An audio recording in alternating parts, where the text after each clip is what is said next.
Good morning, Pace Eagles, and welcome to another episode of PNN. I'm Joey Taylor. And I'm Carson Reed. Today is Wednesday, April 26, 2023. Please stand for a pledge of allegiance and the Pace Pledge.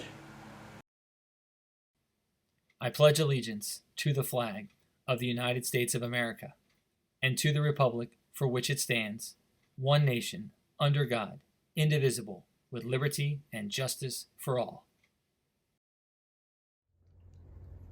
We at Pace pledge to treat everyone with fairness, kindness, and respect. To begin this wonderful show, let's see Attraction Graveyard, followed by Extinction. Welcome back to the Attraction Graveyard by Connor McBride.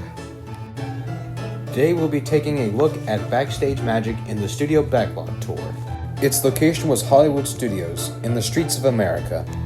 Guests would enter through the front of the building, and some of them would be casted to play different parts from a movie about prop. Next, guests would head into a room labeled as a prop warehouse, where props from different movies would be displayed in cages. Once outside, guests would board a tram for their studio tour. The first site was the Eiffel Tower, the park's symbol. After that, the tram would enter through a building where they would see employees working on dresses and backstage materials. Next on the tour, guests would see the Boneyard, including vehicles like the Navigator spaceship, Indiana Jones vehicles, Judge Doom's Dit Machine, Star Wars vehicles, and Herbie the Love Bug. Then the vehicles would enter Catastrophe Canyon, and the set would go ablaze. Finally, the ride would enter the unloading area. After opening day, the ride would operate until its closure on September 14th, 2014. The park was starting to shift away from being a place of making movies and backstage magic into a place where they can interact with their favorite movie characters, like Pixar and Star Wars. The ride area was transformed into Toy Story Land on June 30th, 2018. Now I must head off to the Nexus for a meeting with my agent about my next disaster movie. Protection team alert. Evidence of anti-civil activity in this community. Code. Assemble. Plan. Welcome back, Pace Eagles, to another episode of Extinction. Get ready to spread your wings because today we will be discussing Bachman's Warbler. Bachman's Warbler was discovered by a man named John Bachman who found the species near Charleston, South Carolina. John Bachman gave the skins of the birds to an expert named John Audubon. Mr. Audubon used Bachman's name when he declared the name of the warbler. Bachman's warbler lived and made little warblers in the following states in the eastern United States coastal areas such as Georgia, South Carolina, North Carolina, and Florida. It also lived in areas such as Mississippi, Alabama along the Gulf Coast. There isn't a lot of information known about this warbler's behavior because it tended to hug the coastline, which made it rare. When scared, it would jerk its tail and raise its crown feathers. Bachman's warbler did not make a lot of sound when flying from place to place, but it was known for singing from high up in trees.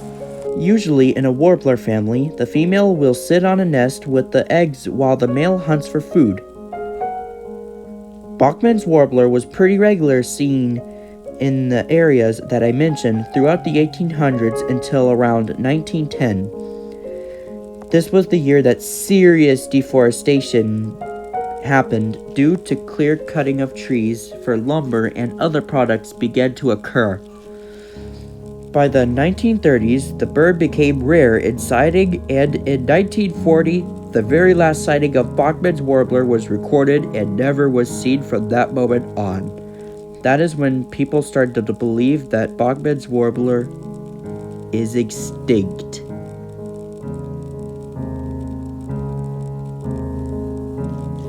Facts.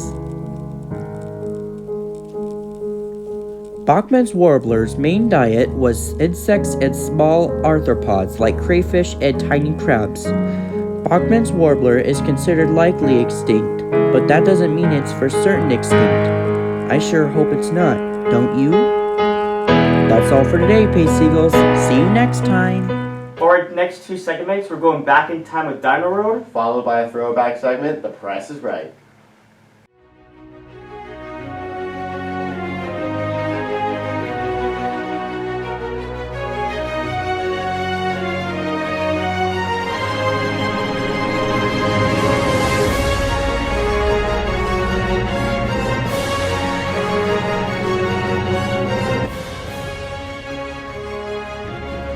Welcome to World of Dinosaurs! Today's dinosaur will be the Spinosaurus. The genus was Spinosaurid. It would live in what is now North Africa. It lived in the late Cretaceous period, so about 93 to 90 million years ago. Its height was 18 feet. It was heavier and taller than a T-Rex. It is still one of the deadliest dinosaurs to ever exist. It was also the largest carnivore. It could weigh up to 20 tons. It could walk on all fours most of the time. So Jurassic Park got it wrong. The Spinosaurus was one of the most intelligent dinosaurs to ever exist. But it still is not the strongest, as it would still lose a fight against a T-Rex. It lived in both land and water. It's fun fact time! The Spinosaurus can't actually smell that well. Being as intelligent as it is, this dinosaur just can't smell as well as other theropods. The Price is Right. Item 1 is a copy of Super Mario 64 in mint condition.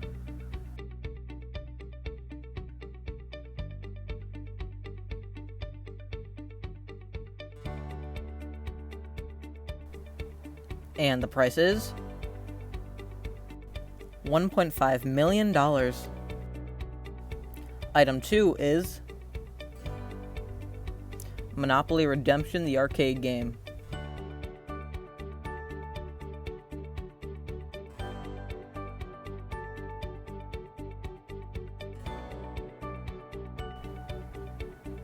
And the price is $28,000. Item 3 is the arcade game Ultimate Drag Racing.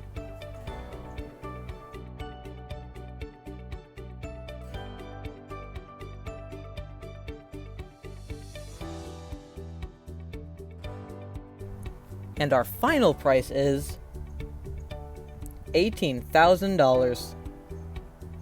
Thanks for watching. To end the show, here are the White Doves, quote of the day, And birthdays!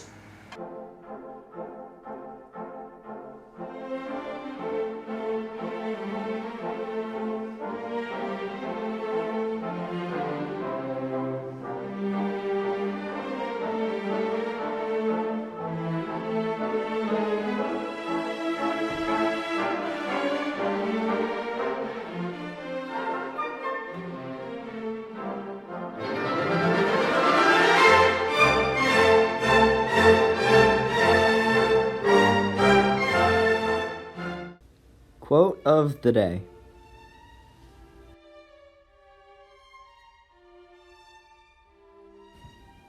The greatest glory in living lies not in never falling, but rising every time we fall. By Nelson Mandela.